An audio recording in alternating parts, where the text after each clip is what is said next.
Kembali lagi dengan Nine Podcast dari MTSN 9 Kediri.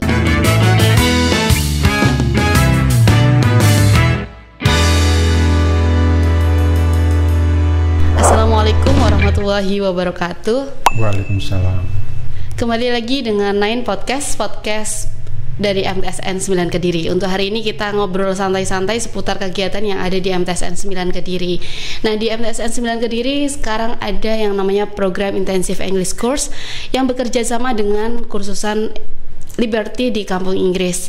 Dan kenapa di MTSN 9 Kediri ini diadakan kegiatan Intensive English Course? Karena sesuai dengan Undang-Undang Sisdiknas tahun 2003 tentang fungsi, dasar, dan tujuan pendidikan, bahwa mempersiapkan peserta didik yang siap mengikuti perkembangan zaman. Nah, ini sesuai dengan visi dan misi dari MTSN 9 Kediri untuk menciptakan peserta didik yang mampu bersaing di ranah global maupun internasional. Dan hari ini kita sudah bersama dengan owner dari Liberty English Course, yaitu Bapak Aji Bahlawi. Selamat datang Bapak. Assalamualaikum warahmatullahi wabarakatuh. Iya. Oke, Bapak ini adalah pemilik atau owner dari Liberty English Course. Bisa diceritakan nih Pak, kalau Liberty itu mulai berkiprah di bidang bahasa Inggris dan sudah berdiri sejak kapan? Mulai awal sebelum mendirikan Liberty, kita mulai tahun 86 hanya membuka kursus untuk anak sekolah SMP gitu sama SD gitu. Secara tidak sengaja ada seorang ibu yang akan bekerja di luar negeri minta bantuan untuk diajari bahasa Inggris. Nah, itu saya diminta untuk memberikan pelatihan 1 bulan privat gitu. Kemudian sejak itu tahun 1988 kita resmi mendirikan lembaga kursus yang bernama Liberty Intensive English Course. Intensif karena memang benar-benar intensif, masuk setiap hari. Nah, itu makin lama makin bertambah banyak saat itu. Dari 1 kemudian menjadi 4, kemudian jadi 19 dan seterusnya jadi banyak. Dan sampai sekarang itu. Dan pada waktu itu hanya ada 2 lembaga saja, yaitu lembaga BEC, ownernya Bapak Kalen dan saya sendiri pada saat itu. Dan itu belum banyak warga yang memiliki listrik, juga toilet. Ya, jalan belum diaspal. Ya, tapi sudah ramai pengunjung. Ya, jadi kita disaksikan oleh Bapak Sulaiman Fakri di duta di Thailand itu. Kaget juga, padahal belum ada listrik, belum ada toilet, kok sudah banyak yang belajar bahasa Inggris itu. Nah, berarti mulai tahun 1888 itu sudah ada Liberty. Sudah ada. Oke. Berarti dulunya itu bekerja samanya dengan kursusan dengan sekolah-sekolah itu, berarti mereka datang ke Liberty-nya. Bukan anak sekolah pada saat itu, baik lembaga BEC maupun Liberty itu hanya menampung yang lulusan SMA. Ya, jadi lulusan SMA awalnya tidak banyak. Ya, jadi semuanya sudah bebas tugas, tidak masuk sekolah, tidak bekerja. Jadi full fokus untuk belajar bahasa Inggris. Dan saat itu masuknya 2,5 jam itu setiap hari. Jadi kita saling membantu ya. Bahkan kalau ada reuni, saya juga turut membantu lembaga BEC setiap tahun sampai 8 tahun kita membantu. Jadi untuk berkembangnya sebelum ada Kampung Inggris, karena nama Kampung Inggris itu muncul tahun 2008 gitu. Jadi sebelumnya tidak ada nama Kampung Inggris. Nah, kemudian 1 tahun kemudian berdiri 1 lembaga yang juga asli warga di situ, namanya Pratama English Course, ya, Pratama Mulia English Course. Jadi awal mulanya ada 3 warga, yaitu yang pertama Bapak Kalen itu mulai membuka kursus tahun 77, kemudian saya memulai merintis tahun 88, terus ada Bapak Matsudi yang dari Pratama Mulia itu. Sampai 10 tahun itu didominasi oleh 3 lembaga utama itu. Jadi asli memang warga lokal Bahkan ibu saya yang pertama mendirikan warung, satu-satunya warung di situ jualan nasi pecel. Nah sekarang jadi ratusan. Nah jadi warga juga menerima pelajar itu untuk menyediakan kos-kosan. Rumah kos ada sekitar 55 rumah kos pada saat itu. Jadi pengelolanya seluruhnya warga asli. Ya, pribuminya Pare. Pribumi, ya berKTP Pare. Jadi tapi sejak tahun 2000 itu pelajar-pelajar banyak yang tidak pulang, turut ingin mendirikan kampung Inggris, mendirikan lembaga kursus di situ. Oh, karena menjamurnya lembaga kursus itu, akhirnya kampung itu dipanggil kampung Inggris. Apakah seperti itu? Iya, jadi sampai sekarang tidak diketahui siapa yang menyebut kampung Inggris. Ada yang mengatakan itu karena anak-anak itu naik bis sehingga kernet bis itu bilang kampung Inggris. Nah, sehingga tahun 2008 itu sudah dikenal dengan pertama dengan kampung Inggris. Ya. Okay. Dengan usia Liberty yang sudah menginjak 37 tahun nih Pak, berarti ya. Kalau boleh tahu apa sih visi misinya akhirnya Liberty itu bisa berkiprah dengan usia sepanjang itu? Ya, kita ingin bahasa Inggris itu menjadi bahasa kedua setelah bahasa Indonesia. Bahkan tahun yang lalu ada Kementerian Imigrasi itu mengusulkan pada pemerintah agar bahasa Inggris menjadi bahasa kedua, karena banyaknya permintaan luar negeri yang merekrut tenaga kerja seperti Australia, juga beberapa negara di Eropa sejak tahun yang lalu sampai sekarang ini. Jadi kendalanya adalah penguasaan bahasa Inggris. Itu walaupun mempunyai skill yang bagaimanapun, kuliah atau sarjana apapun, tapi kalau nggak bisa bahasa Inggris tidak bisa mendapatkan visa. Ya, tidak mendapatkan visa karena salah satu syaratnya visa untuk bekerja di luar negeri adalah mampu berkomunikasi bahasa Inggris agar tidak jadi masalah nanti di luar negeri. Nah, di situ. Oke, dari situ berarti kan jenengan mulai ngajar bahasa Inggris itu dari tahun 88 atau sebelumnya nih Pak? Sebelumnya masih merintis, itu belum berani mengajar yang kelas dewasa, sehingga saya mendirikan kursus biasa seminggu masuk 2 kali anak SMP saja. Waktu itu bernama Mojokuto English Course. Itu ada di Jalan Sakura di belakang lapangan Candabirawa Pare. Nah, karena ada permintaan seorang wanita yang mau pergi ke luar negeri tadi, saya pun dipaksa, sudahlah Pak, diajari apa saja. Nah itu ya Allah menunjukkan jalannya itu. Nah, Allah menunjukkan jalannya sehingga memberikan hidayah agar saya mengajari beliau. Begitu juga yang dialami oleh Bapak Kalen. Itu secara tidak sengaja ada 2 mahasiswa IAIN yang kesulitan mengerjakan soal, kemudian dibantu oleh beliau, dan makin lama banyak yang belajar itu. Padahal fasilitasnya hanya seadanya pada waktu itu, di kebun, di samping masjid gitu. Begitu juga saya, hanya sebatas ruang tamu. Nah, hanya sebatas ruang tamu saja. Dan itu sudah menghasilkan banyak sekali lulusannya. Yang uniknya pada waktu itu belum ada internet, ya, belum ada iklan-iklan apapun. Mereka berdatangan itu dari berbagai kota, dari mulut ke mulut, dari mulut ke mulut. Setelah mereka pulang di kendaraan bicara bahasa Inggris, sehingga ada yang penumpang yang lain bertanya, Mas, kursusnya di mana? Di Pare. Nah, tidak menyebut kampung Inggris, minta alamatnya ya, gitu. Jadi makin lama makin banyak. Dan satu hal lagi, itu warga lokal itu punya kerabat di Surabaya, di Semarang, bahkan di Kalimantan. Itu warga memberikan informasi kepada kerabatnya itu. Jadi otomatis mereka percaya. Jadi tidak ada brosur satupun selama lebih dari 10 tahun itu. Ya, berbeda dengan sekarang, dengan berbagai media sosial. Jadi marketingnya dulu by recommendation ya, Sir? Iya, betul. Tapi bedanya dengan sekarang, pada saat itu semuanya wajib lancar bicara bahasa Inggris, ya, walaupun dengan bahasa Inggris yang seadanya, dan wajib praktek dengan turis asing di Borobudur seperti yang dilakukan oleh MTS Negeri 9 ini. Ya, jadi setelah lebih dari dua bulan mereka baru kita antarkan ke Borobudur. Jadi setiap bulan kita ngantarkan 1 bis, kadang 2 bis, kadang naik kendaraan L300 saja.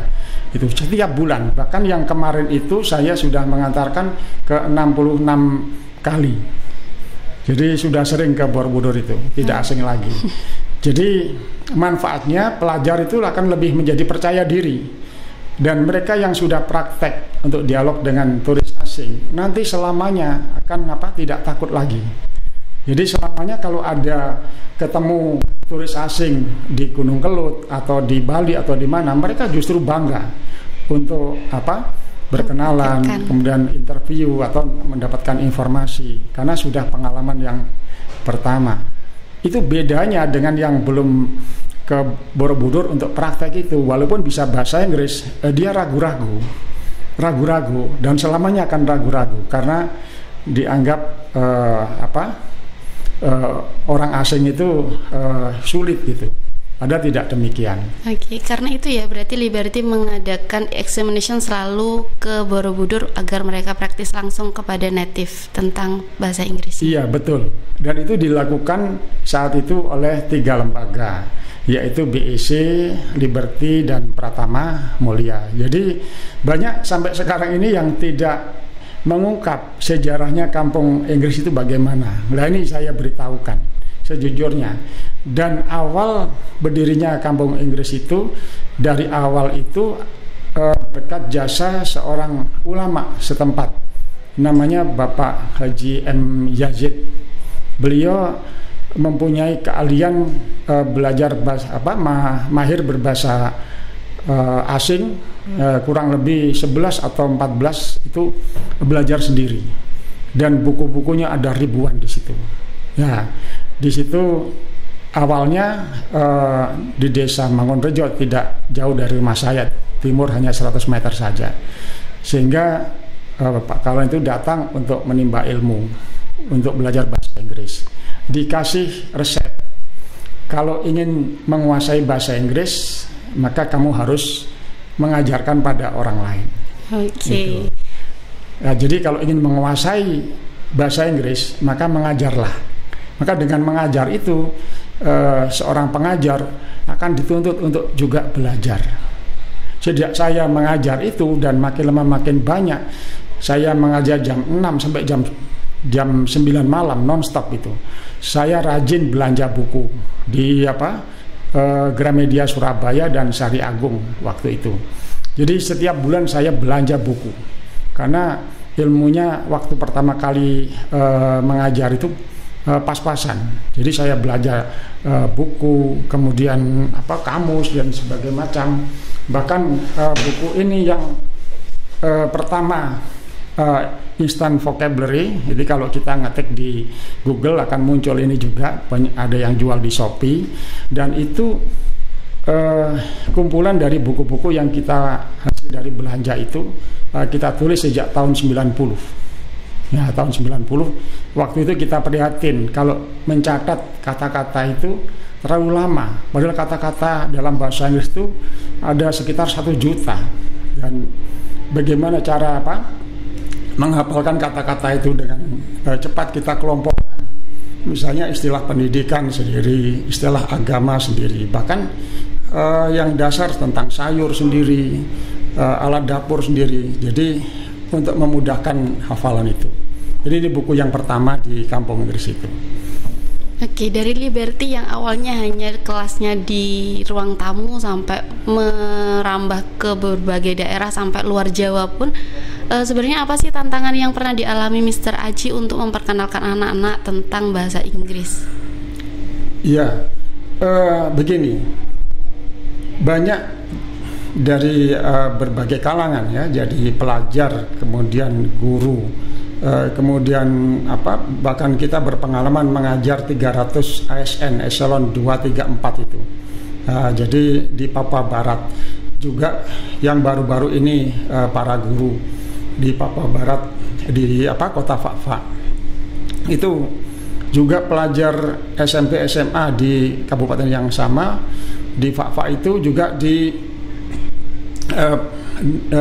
Narathiwat Thailand Selatan, juga di Patani di Universitas Fatoni, itu dosen-dosen dan mahasiswa, mereka beranggapan bahwa bahasa Inggris itu nggak mungkin lah itu dalam waktu singkat bisa dikuasai, bisa lancar bahasa Inggris. Awalnya seperti itu, dan itu guru-guru se-Indonesia pun banyak yang berpendapat, karena dihantui pelajar yang di sekolah itu 6 tahun di SD, di SMP 3 tahun, di SMA 3 tahun juga nggak bisa bahasa Inggris. Itu karena metode, sistem dan metodenya. Semua pelajar itu cerdas, semuanya cerdas. Bapak ibu guru juga cerdas, semuanya kita bisa buktikan. Dan itu memerlukan pelatihan yang tepat dan pengajarnya yang tepat, ahli dan berpengalaman itu. Jadi alangkah sayangnya kalau pelajar yang cerdas-cerdas itu tidak mendapatkan pelatihan yang tepat, sistemnya, pengajarnya juga harus ahli. Kalau mereka pengajarnya ahli, mereka akan jadi percaya diri seperti yang dialami di Papua itu. Ada yang awalnya nggak mau karena dipaksa oleh Pak Bupati, tapi setelah 3 hari mereka bilang, wah kalau begini ya semua orang Indonesia mau belajar bahasa Inggris. Ya, dia pikir nulis-nulis sama baca saja di situ, teori-teori. Ternyata tidak. Dan kita juga menggunakan prinsip belajar yang sesuai dengan di Al-Quran itu, yaitu sesungguhnya setelah kesulitan itu ada kemudahan. Jadi kalau saya mengajar apapun itu harus dimudahkan. Jadi tidak perlu ada rumus-rumus bagaimana. Nah itu. Biar tidak menyeramkan ketika belajar bahasa Inggris. Iya, jadi dimudahkan. Jadi awal-awalnya mereka yang takut sekali, itu hanya sementara, gitu. Ketika kita mengajar ternyata mudah, gitu. Berarti harus ada stimulus, cara-cara, metode ketika pengajaran itu, bahwa pelajaran ini tidak sulit tapi mudah, gitu. Iya, jadi metode sangat penting. Metode pengajar itu kita terus sistemnya bagaimana. Jadi ada pelajar kalau itu punya kemauan dan baik, kuncinya adalah baik di situ, pelajarnya baik dan punya kemauan. Kalau kita ajar itu sudah pasti berhasil. Okay. Ya sekarang pun bisa dilihat itu di saya punya kelas malam itu, sore dan malam. Itu 2 minggu sudah lancar. Ya itu bisa dilihat karena kita pengalaman selama lebih dari 3 tahun itu. Jadi kita bagi yang ingin, siapa saja yang ingin belajar bahasa Inggris, mengajar bahasa Inggris, kita siap berbagi pengalaman gratis sudah. Okay. Atau ingin membuat kampung Inggris di seluruh Indonesia. Kalau ingin konsultasi sudah gratis, silakan karena kita sudah ingin beramal sesuai dengan usia yang hampir 60 tahun. Jadi kita harus sebarkan pengalaman kita. Saya nggak akan menutupi, tidak akan merahasiakan. Kalau ada yang mau menimba ilmu, ingin membuat kursusan, ingin mengajarkan atau ingin mendirikan kampung Inggris, kita siap memberikan konsultan secara gratis. Oke, berarti khairun nas anfa'uhum linnas ini ya. Oke, Sir, untuk closing statement nih, untuk pesan untuk anak-anak atau siswa-siswa MTSN 9 Kediri agar mereka tidak takut belajar bahasa Inggris, apa nih tipsnya? Ya, alhamdulillah selama 14 hari itu mereka yang tadinya ragu-ragu, insya Allah hari ini tidak khawatir lagi, karena itu dia pikir nggak mungkin, dia pikir sulit. Jadi anak-anak tadi sudah pidato pakai bahasa Inggris. Jadi tetap saja mereka nanti kita kasihkan motivasi. Insya Allah mereka terus belajar ya. Jadi mereka sudah nyaman dengan bahasa Inggris. Itu alangkah sayangnya kalau tidak dilanjutkan untuk level yang berikutnya. Jadi mereka nanti untuk berikutnya tetap mempelajari kosakata seperti anjuran dari Bapak Sunarto, Kepala MTS 9 tadi, kata-katanya, dan sudah saya bagikan buku, juga ada grammarnya dipelajari, ya, tata bahasanya itu. Mungkin nanti bisa dibantu juga oleh Bapak Ibu guru bahasa Inggris itu. Dan buku itu nanti bisa dipakai untuk selamanya di SMA, ketika jadi mahasiswa itu dipakai semua. Berarti belajar bahasa Inggris itu tidak mengenal waktu ya, kapanpun dan sampai kapanpun harus selalu mengupgrade yang namanya kosakata bahasa Inggrisnya. Iya, yang penting ini tadi, awali. Kalau mereka dari awal sudah percaya diri, mereka jadi semangat. Itu. Mereka jadi senang. Sudah cukup untuk obrolan kita hari ini. Jangan lupa, jangan pernah takut untuk belajar bahasa Inggris. Sekalipun bahasa Inggris adalah bahasa asing bagi kita, tapi bahasa Inggris mampu membuka jendela atau pintu menuju pengetahuan yang lebih luas lagi. Terima kasih Bapak Aji Bahlawi. Sampai jumpa di podcast selanjutnya. Assalamualaikum warahmatullahi wabarakatuh. Waalaikumsalam warahmatullahi wabarakatuh.